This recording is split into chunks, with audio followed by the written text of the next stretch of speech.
Good afternoon, everyone, and welcome to Take Action News with David Shuster.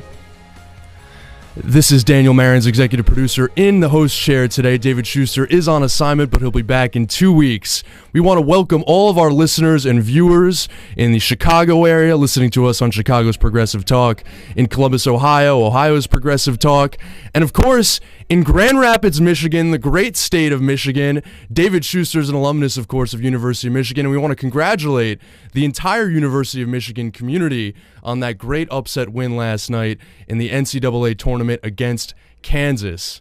Go Blue. I am not a college sports fan. I'm not sure if you could tell if my amateurishness came off, but I did want to make sure that I gave David Shuster that shout out while I'm on the air. We have an incredible show ahead of us today. Truly an incredible show. And we're going to be talking, of course, about the historic oral arguments of the Supreme Court this past week, on gay marriage. There were two separate cases, one as to the constitutionality of Proposition 8, the law banning gay marriage in California, and one about the federal statute dating to 1996, the Defense of Marriage Act, which prevents any state-recognized same-sex marriage from being recognized at a federal level for federal purposes. But first, I want to introduce some people that are in studio today. We've got a little bit of a different crew on hand. We've got our old friend Danielle Gilday at the board, and I know that we are working out some technical difficulties right now. Danielle is an excellent assistant producer for the Tom Hartman program, and we're lucky to have her back at the moment.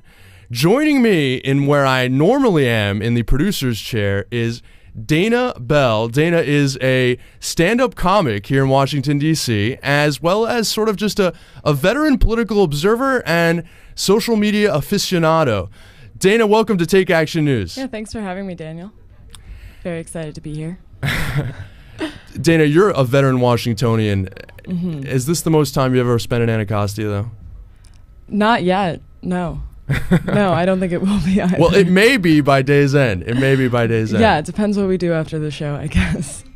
So, of course, this is a holiday weekend, and it's all the spring holidays are happening. Passover's still going on. Mm-hmm. Yesterday was Good Friday, and of course Sunday is Easter. I know this is my weight loss week because I'm celebrating Passover, and I don't eat any leavened foods, which include wheat, barley, and I mean, it's like the Atkins diet on steroids. But I'm okay. If I get a little lightheaded later on, people can shake me a little bit. But you know, there is nothing more fitting in this season of spring holidays, and there are common themes to these spring holidays. Passover is the Feast of Freedom, mm-hmm. and Easter is a holiday that celebrates the resurrection of Jesus Christ. So they're all about redemption. They're about renewal. They're about the flowers and the plants coming into bloom once again in the springtime. And that's why I thought it was so fitting that this week we were discussing in our nation and in the Supreme Court one of the fundamental issues of freedom in this country. And of course, that is the issue of equality under the law for gay people and gay couples in particular, as the Supreme Court discussed the issues around the legality and constitutionality of same-sex marriage, mm-hmm. and the issues surrounding it.